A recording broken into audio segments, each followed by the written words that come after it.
Electrostatics मतलब क्या होता है? इलेक्ट्रिसिटी क्रिएट करना है या प्रोड्यूस करना है जब चार्ज स्टेबल है। स्टैटिक मतलब एट रेस्ट पे है। अगर कोई चार्ज रेस्ट पे है तो मूव नहीं कर रहा है तो अपने चारों तरफ इलेक्ट्रिक फील्ड क्रिएट करता है। कोई भी चार्ज रखा है कंडक्टर के ऊपर तो इलेक्ट्रिक फील्ड होता है चारों की तरफ, बराबर ना। तो देखो हम लोग 11th क्लास में पढ़े गॉस लॉ। तो Gauss law states that gives the relationship between electric charge and electric field.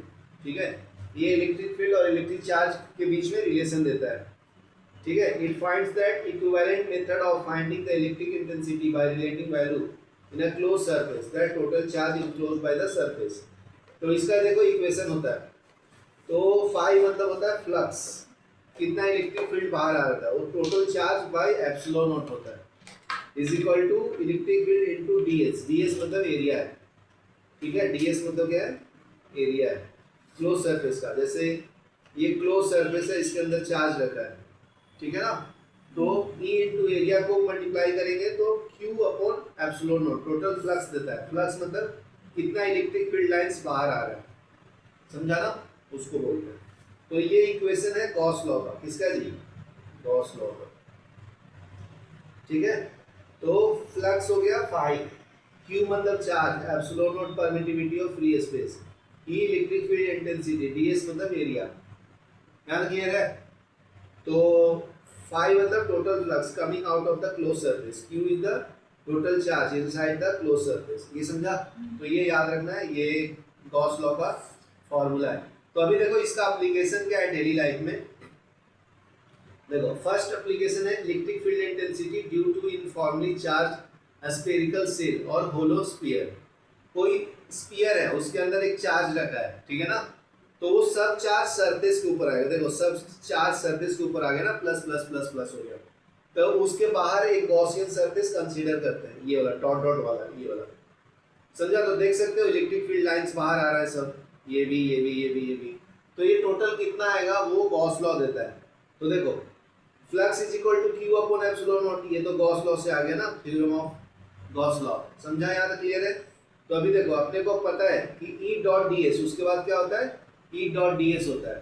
तो ds क्या है? एरिया है, और ये डॉट मतलब डॉट प्रोडक्ट है। Scalar product dot vector product पढ़े ना 11th में, तो डॉट प्रोडक्ट में cos थीटा आता है। तो अगर मैं cos 0 डाल दूं तो ये 1 होता है। तो देखो ये cos 0 का वैल्यू 1 डाल दिया तो E डॉट ds आएगा, समझा ना। तो फ्लक्स इज इक्वल टू, अभी बताए E डॉट dx, तो E डॉट dx, तो E बाहर ले लिया, इंटीग्रेट किसको करूंगा? ds को। ये इंटीग्रेशन का साइन होता है। इंटीग्रेशन मतलब टोटल एरिया निकालते हैं, ठीक है ना। तो ये स्मॉल एरिया है ना, ds मतलब स्मॉल एरिया, बराबर है। तो ये टोटल एरिया कितना होता है स्फीयर का? स्फीयर का एरिया तो पता है हम लोगों को, 9 10 के पढ़े, 4 पाई r स्क्वायर होता है ना। तो देखो यहाँ पे लिखा है 4 पाई r स्क्वायर, इसके जगह पे, समझा। अभी दोनों इक्वेशन को इक्वेट कर दो। देखो फाई इक्वल टू क्या था? Q upon epsilon naught equal to E into 4 pi r square, ये समझा। तो यहाँ से इलेक्ट्रिक फील्ड आ जाएगा ना, E को इधर रखो, 4 पाई r स्क्वायर को नीचे ले लो, समझा। तो E इक्वल टू क्या मिला? Q upon 4 pi epsilon not r square, ये समझा। तो देखो, तो अभी अपने को पता है सरफेस चार्ज डेंसिटी क्या होता है? सिग्मा इज इक्वल टू क्या होता है? Q अपॉन A होता है, एरिया, समझा ना। ये ओरिजिनल स्फीयर का एरिया क्या होगा? 4 पाई कैपिटल R स्क्वायर। देखो ध्यान से देखना, यहाँ पे स्मॉल r लिया हो और यहाँ पे मैं कैपिटल R लिया हूँ। ये गॉसियन सरफेस का रेडियस है। देखो यहाँ पे डायग्राम में तुम्हें दिखेगा, ये जो बड़ा है ना रेडियस, ये वाला, ये बाहर वाला, उसका रेडियस सेंटर से कितना है? Small r। और ये जो ओरिजिनल स्फीयर है उसका रेडियस कितना है? r है, समझा। तो देखो यहाँ पे ये फॉर्मूला में charge upon 4 pi r square है। तो फॉर्मूला क्या है अपना? सिग्मा इक्वल टू, इसको हम लोग सरफेस चार्ज डेंसिटी बोलते हैं, सरफेस चार्ज डेंसिटी। ये Q अपॉन A आता है, A क्या है? पाई r स्क्वायर, समझा। ये वाला इधर डाल दो, तो यहाँ से Q इज इक्वल टू क्या आएगा? Sigma into 4 pi r square, समझा। तो देखो यहाँ पे ये जो Q है ना, उसकी जगह पे सिग्मा 4 पाई r स्क्वायर डाल दो, तो इसके अंदर डाल दिया divide by 4 pi square. 4 pi cancel हो जाएगा, तो फॉर्मूला क्या है यार, E is equal to sigma R square upon epsilon naught R square. समझा? ये फाइनल आंसर। चलो लिखो यहाँ तक, पॉज करो, तो कैंसिल हो जाएगा ना जी। E इक्वल टू क्या आया था, sigma R square upon epsilon naught R square, दोनों इक्वल हो जाएगा तो ये कैंसिल हो जाएगा, तो सिर्फ आंसर क्या बचेगा, सिग्मा अपॉन एप्सिलॉन नॉट। समझा ना? तो इधर लिखा है E point P lie on the surface of the charge sphere, तो E equal to sigma upon epsilon naught आएगा, ये लिखना। फिर दूसरा क्या है, if a point lies inside the sphere, तो बताया था ना कि कंडक्टर के अंदर कोई भी चार्ज नहीं होता है तो इलेक्ट्रिक फील्ड क्या हो जाएगा, जीरो। समझा? तो ये पॉइंट दोनों लिखो, इंपॉर्टेंट है।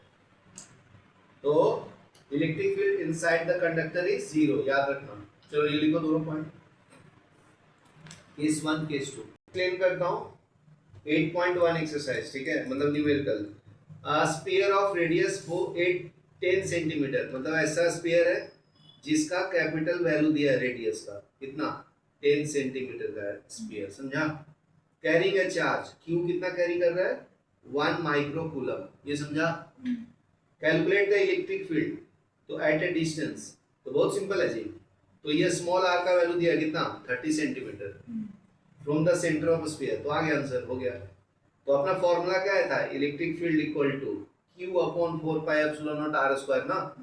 तो स्मॉल आर का वैल्यू पता है 30 सेंटीमीटर, उसको मीटर में किया तो 0.3 आएगा ना। समझे? 9 कहाँ से आया? ये आता है 1 अपॉन 4 पाई एप्सिलॉन नॉट का value, 1 upon 4 pi epsilon not का वैल्यू होता है 9 इंटू 10⁻⁹, तो देखो लिखा है। समझा? और ये चार्ज का वैल्यू है, फिर ये रेडियस का वैल्यू है, सॉल्व करेंगे तो 10⁵ न्यूटन पर कूलम। समझे? फिर बोलता है at the surface of a sphere, तो स्फीयर का रेडियस कितना वैल्यू है जी, 10 सेंटीमीटर, मतलब 0.1 मीटर आएगा, बराबर ना। तो ये 0.1 आ गया, तो इसके अंदर डाल दो फॉर्मूला, स्मॉल आर की जगह पे कैपिटल आर डालना था, बताया था ना। तो ये सॉल्व करो, इसमें भी सेम है, ये क्यू का वैल्यू, ये तेरा 1 अपॉन 4 पाई एप्सिलॉन नॉट का वैल्यू, ये रेडियस का वैल्यू, तो ये आंसर आ गया। अभी इनसाइड तो बहुत पता है ना अपने को, जीरो होता है।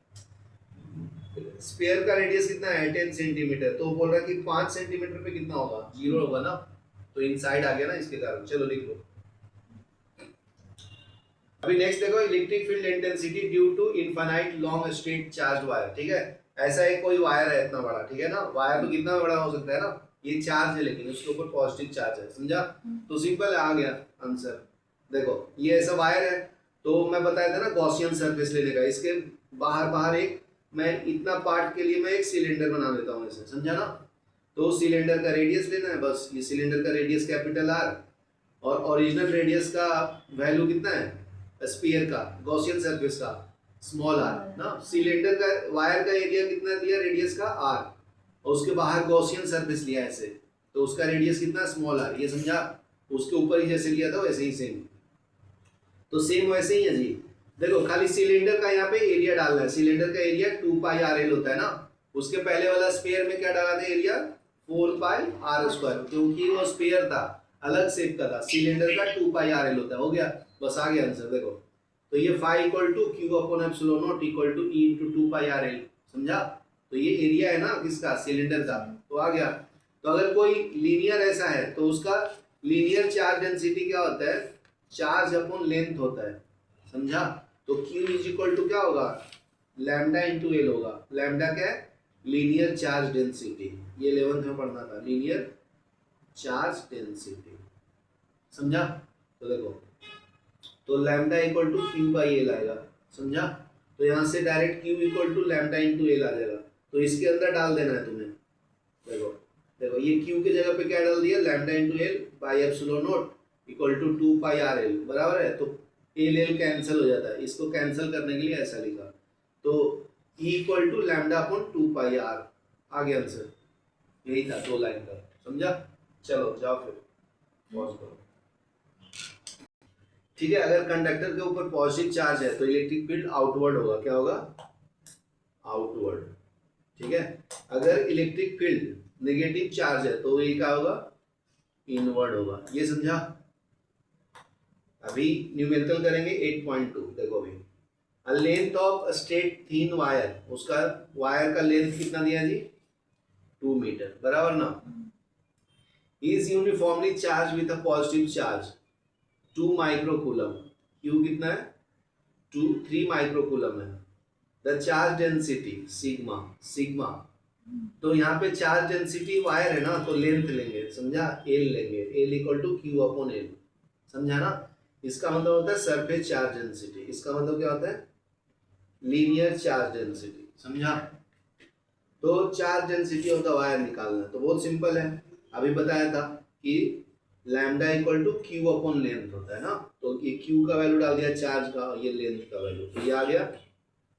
अभी इंटेंसिटी पूछा, electric intensity E equal to lambda upon 2 pi epsilon naught R है ना, तो ये लैम्डा का वैल्यू डाल दिया इधर, देखो इधर, और 1 अपॉन देखो 1 अपॉन 4 पाई एप्सिलॉन नॉट का वैल्यू 9 इंटू 10⁹9 है, लेकिन इधर 2 है ना, समझा।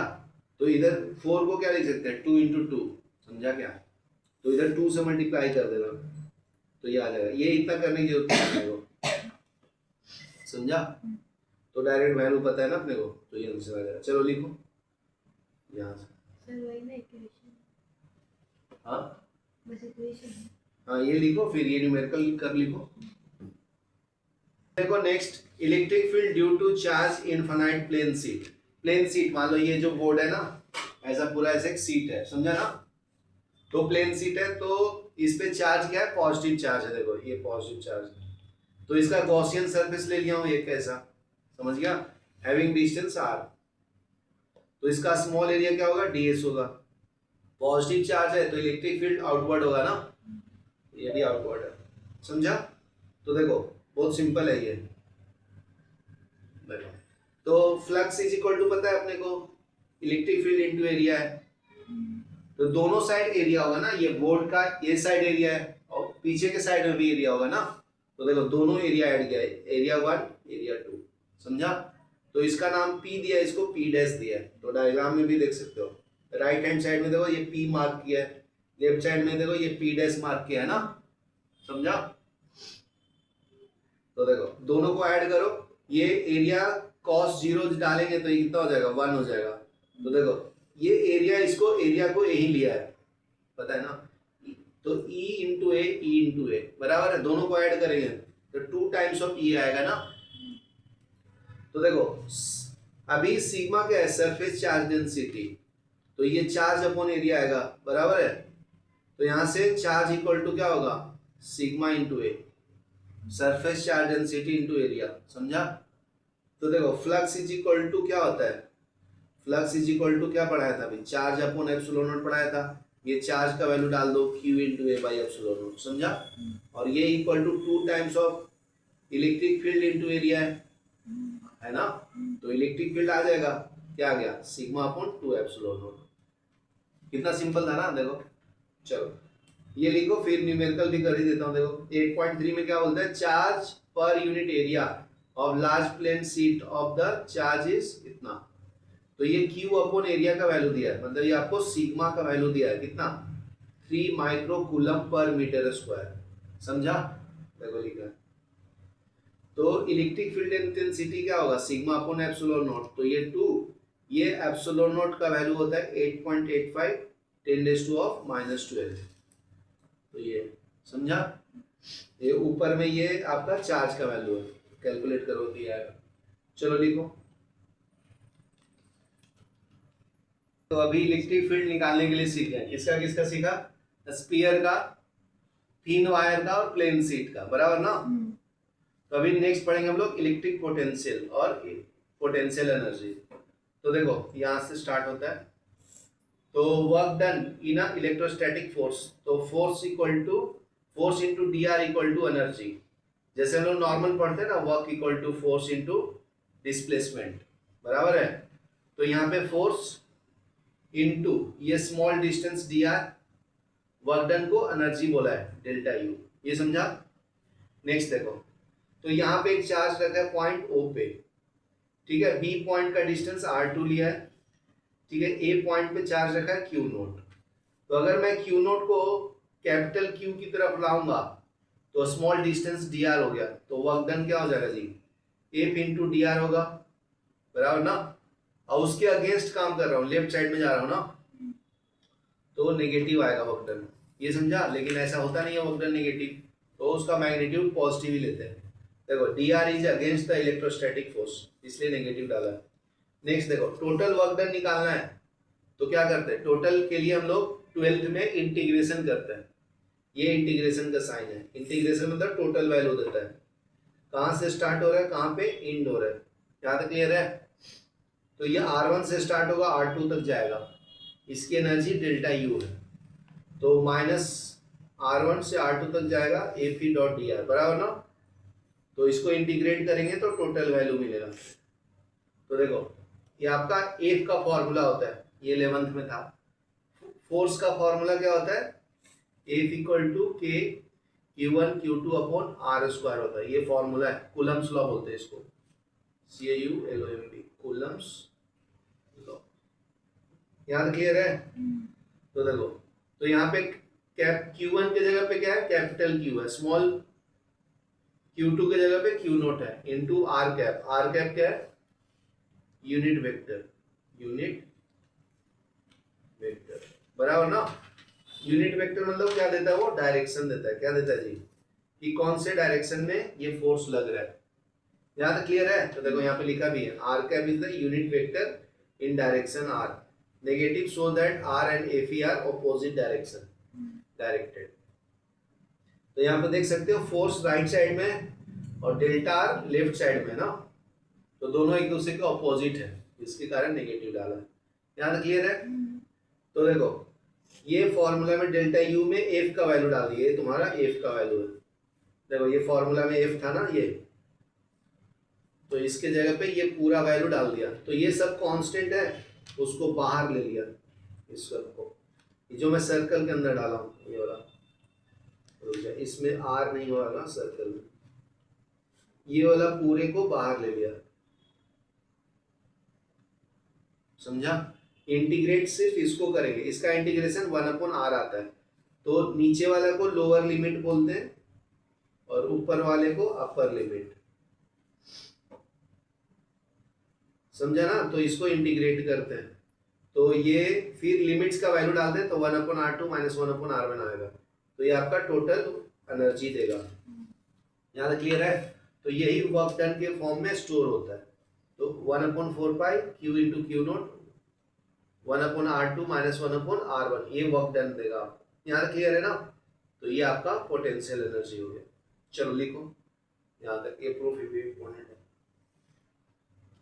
पोटेंशियल एनर्जी का फॉर्मूला हो गया क्या, 1/4 पाई epsilon not Q into Q 1/r2 minus 1/r1, main यही है तुम्हारा, ठीक है, याद रखना। तो इसमें क्या करता है, इसमें थोड़ा मॉडिफाई करता है कि अगर r1 का रेडियस का वैल्यू इन्फिनिटी है तो r2 इक्वल टू r है, ठीक है ना। तो ये 1/∞ डालोगे तो ये 0 हो जाता है, तो सिर्फ ये बचेगा पार्ट, तो ये लिखा है, ठीक है। नेक्स्ट देखो, ऐसा है यूनिट ऑफ पोटेंशियल एनर्जी, इसका एनर्जी का यूनिट क्या है, जूल, समझे। तो देखो इसको डिफाइन किया है कि 1 joule is the energy stored in moving a charge of 1 coulomb through a potential difference of 1 volt, ठीक है। दूसरा एनर्जी का यूनिट क्या लिया है, electron volt, it is the change in the kinetic energy of the electron while crossing 2 points. तो 1 electron volt का value कितना है, 1.6 × 10⁻⁹ कूलम, ये समझे क्या। नेक्स्ट देखो मिली इलेक्ट्रॉन वोल्ट का वैल्यू कितना है, देखो 1.6 10⁻⁹ है ना जी, एक इलेक्ट्रॉन की वैल्यू। मिली बोले तो 10⁻³ और ऐड कर दो, तो 10⁻⁻³ कितना होता है, -22 ना, इसलिए देखो -22 है, समझा। किलो मतलब 10⁻3, तो 10⁻⁻⁹ में 10⁻3 ऐड कर दो तो ये कम होगा, 10⁻⁻16 हो जाएगा, 16, समझा क्या। नेक्स्ट देखो कंसेप्ट ऑफ पोटेंशियल, तो ये एनर्जी का फॉर्मूला तुम्हें आ गया था, 1/4 पाई epsilon not r Q1 into Q2 upon r, समझे ना। तो इसको r को एक अंदर ले लिया, ये वाला इसके साथ, तो Q2 को सिर्फ बाहर ले लिया, सबको अंदर ले लिया, समझे। बस वो क्या कर रहा है, एक बार Q2 को बाहर लिया, एक बार Q1 को बाहर लिया, अरेंज करके। तो पोटेंशियल क्या होता है, ये जो अंदर लिया ना charge upon 4 pi epsilon naught R, इसको पोटेंशियल बोलते हैं। क्या बोलते हैं इसको? पोटेंशियल। समझ गया? ऊपर वाला जो था फॉर्मूला वो एनर्जी का था, ये पोटेंशियल है। ये depends upon the charge q and location at a distance r from it. It is defined as the electrostatic potential q at a distance r from it. In terms of potential, we can write the potential energy in the two form. U are equal to V1 R1 Q2 और V2 R into Q1. ये समझा? तो V1 R and V2 R क्या है तुम्हारा? Potential है at charge Q1 and Q2 respectively from the distance R. यहाँ तक क्लियर है ना? इलेक्ट्रोस्टैटिक पोटेंशियल एनर्जी का फॉर्मूला क्या है? U equal to potential into charge, मतलब U इक्वल टू क्या आएगा? V into Q। ये याद रखना शॉर्ट फॉर्म में। तो देखो यहाँ पे लिखा है, बराबर है। तो यहाँ से V इक्वल टू निकाल दिया, U अपॉन चार्ज आएगा। समझा ना? तो अगर डिफरेंस निकालना है तो V2 minus V1 equal to U2 minus U1 by Q। तो U2 माइनस U1 क्या है तुम्हारा? वर्क डन है, तो ये वर्क डन आएगा, U work done by charge. यहाँ क्लियर है? चलो ये लिखो, फिर आगे बताता हूँ। ठीक है, तो देखो नेक्स्ट है relationship between electric field and electric potential. तो ये दोनों के बीच में अभी क्या रिलेशन है जी? बहुत सिंपल है, V equal to E dot D S होता है, ठीक है ना? तो ये डायरेक्ट याद रखो, potential equal to electric field into distance, या ऐसे भी बोल सकते हैं electric field equal to V by D होता है। ये याद रखो, ठीक है? ये वाला इंपॉर्टेंट है। तो डी डी लिखा मतलब स्मॉल चेंज इन है, समझा ना? अभी नेक्स्ट देखो न्यूमेरिकल करेंगे 8.4। Potential at a point A in the space is given by, मतलब V का वैल्यू दिया है 4 × 10⁵। Find the work done in bringing a charge of 2 microcoulomb from infinity two point A. तो सिंपल है जी, तो work done क्या होता है? V इंटू क्यू होता है ना, तो डाल दो ये Q का वैल्यू, ये V का वैल्यू, आंसर आ गया जूल में। समझा? नेक्स्ट है, does the answer depends on the path along the charge is brought? No, क्योंकि ये पाथ के ऊपर डिपेंड नहीं करता, ये चार्ज और पोटेंशियल के ऊपर डिपेंड करता है। समझा ना? सिंपल है। यहाँ से मान लो मुंबई से पुणे जा रहा हूँ, तो कौन से पाथ से जा रहे हैं उसके ऊपर डिपेंड नहीं करेगा। रोड जा रहे हैं, बाई प्लेन जा रहे हैं, बाई शिप जा रहे हैं, समझा? उसके ऊपर डिपेंड नहीं करेगा। तो किसके डिपेंड करता है? सिर्फ पुणे और मुंबई पर डिपेंड करता है, ठीक है ना? इनिशियल पॉइंट और फाइनल पॉइंट के ऊपर। तो ये पाथ इंडिपेंडेंट फंक्शन है, ऐसा बोलते हैं। नेक्स्ट देखो, नेक्स्ट न्यूमेरिकल है 8.5। 120 जूल ऑफ वर्क, मतलब W का वैल्यू दिया है 120 in carrying a charge of 6 microcoulomb from point 10 volt to another planes. तो ये वर्क डन हो गया तुम्हारा 120 जूल। समझा ना? चार्ज कितना है? 6 कूलम। ये गिवन है, गिवन लिख दिया हूँ, और ये वोल्ट है, V भी निकालना है। तो अभी फॉर्मूला बताया ना, दो पॉइंट के बीच का डिफरेंस कैसे निकालते हैं? VV minus VA is equal to WAB by Q naught ना। तो ये VA VB, ये VA का वैल्यू 10 है, ये वर्क डन है 120, चार्ज कितना? 6, 120 बाई 6 क्या आएगा? 220 आएगा ना, फिर इसको राइट में ले लो 30 वोल्ट आएगा। समझा? चलो ये लिखो। नेक्स्ट टॉपिक है electric potential due two point charge, ठीक है ना? अभी पोटेंशियल निकालेंगे ड्यू टू पॉइंट चार्ज। एक चार्ज है Q नोट और दूसरा चार्ज ही नहीं है, तो इसका इलेक्ट्रिक फील्ड राइट साइड में आएगा। A से डिस्टेंस O का R है, इसको स्मॉल डिस्टेंस क्या हो? dx, ठीक है ना? एम पॉइंट से। तो देखो F इक्वल टू क्या होता है? Q upon 4 pi epsilon not R square ना। तो R के जगह पे x डालना है, यहाँ पे वर्क डन क्या होता है? Minus F ds।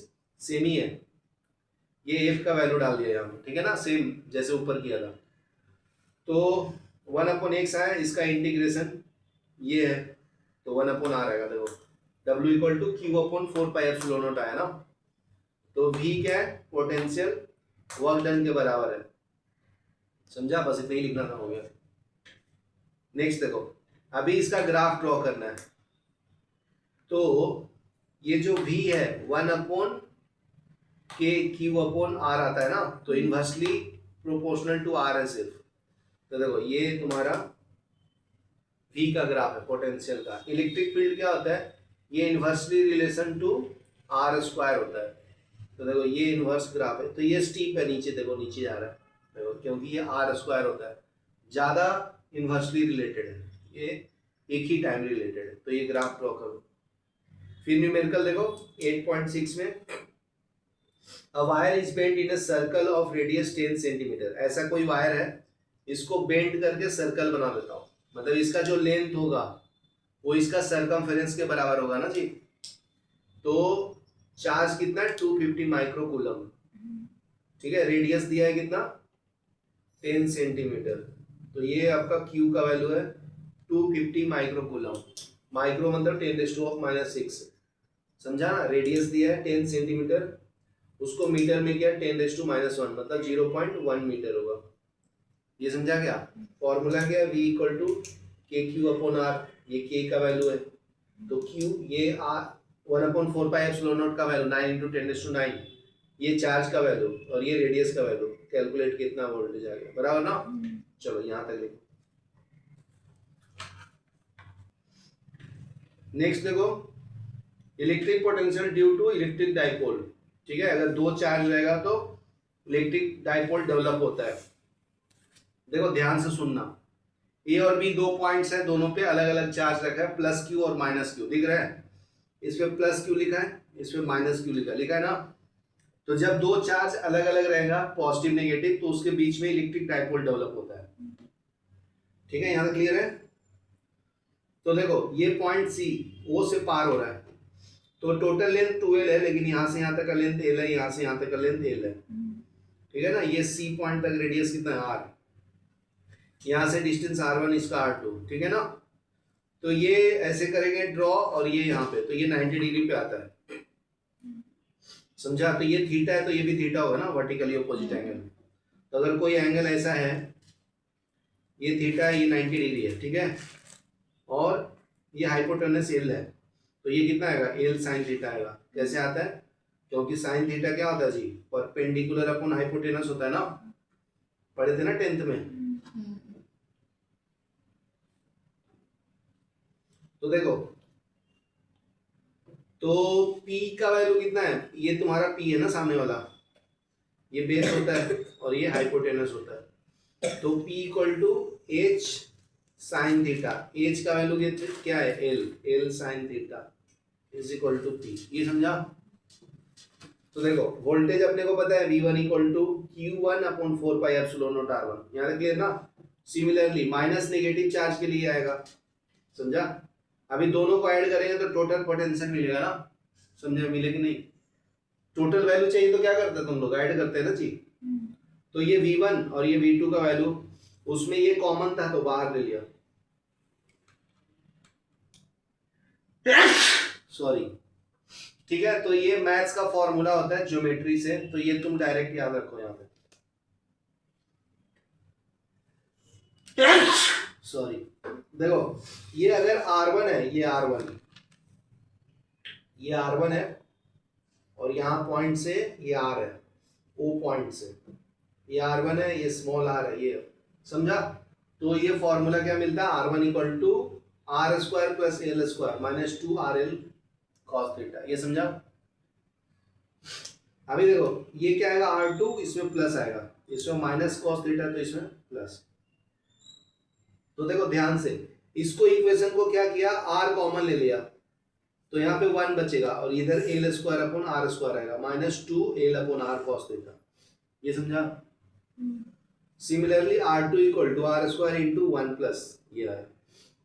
तो R का वैल्यू बड़ा है 2L से, तो उसको नेग्लेक्ट कर देंगे, मतलब L²/R² को नेग्लेक्ट कर देंगे। तो देखो दोनों में गायब कर देना, गायब कर दिया ना। अभी देखो टेकिंग अ स्क्वायर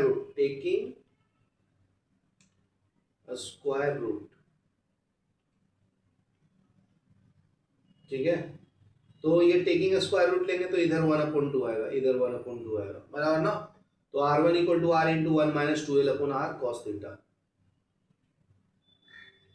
ये समझा। तो अभी क्या करना है, रेसिप्रोकल लेना है इसका, क्या करना है, रेसिप्रोकल मतलब उल्टा करना है। तो 1/R1 equal to 1/R 1 minus 2L cos theta. तो देखो यहाँ पे ध्यान से देखो, ये पावर प्लस था ना, प्लस हाफ था, उल्टा करेंगे तो माइनस हाफ हो जाएगा, देखो दोनों में, समझा। क्योंकि उल्टा किया हो ना भाई, इसको उल्टा किया, इसको उल्टा किया, ठीक है। तो उल्टा किया मतलब क्या है, ये ऐड किया करना है, तो ऐड करेंगे तो ये पावर बाहर आ जाएगा। ये जो पावर है ना नेगेटिव इधर आ जाता है। एक मिनट पॉज करो। तो ये -1/2 है, -1/2, तो ये इधर इधर मल्टीप्लाई में हो जाता है, इधर पावर नीचे आता है देखो, तो ये कैंसिल हो जाएगा। देखो इधर कैंसिल नहीं किया है उसने, डायरेक्ट लिख दिया। देखो इधर लाओगी तो ये -12/r है ना, तो ये क्या आएगा 1/2, तो 2 कैंसिल हो जाएगा, समझा। तो देखो इधर 2 नहीं है, नहीं है ना, देखो इधर 2 नहीं है, कैंसिल हो गया वो, समझा। तो ये वाला पार्ट पूरा कैंसिल हो जाएगा, ये वाला -1 कैंसिल हो जाएगा और ये दोनों ऐड हो जाएगा, ये दोनों देखो ये दोनों कैंसिल हो गया और ये दोनों ऐड हो गए, 12/r cos थीटा आ गया, समझा। तो देखो इलेक्ट्रिक डाइपोल क्या होता है, इलेक्ट्रिक डाइपोल को P से रिप्रेजेंट करते हैं। दो अगर चार्ज है +q और -q, इनके बीच का डिस्टेंस अगर 12 है तो डाइपोल क्या होता है, चार्ज इंटू 12 होता है, समझा। तो ये cos थीटा आ गया, समझा ना। तो ये Vc = 1/4πε0 P × r bye r3, तो ये अरेंज करो। चलो लिखो, ये इंपॉर्टेंट प्रूफ है।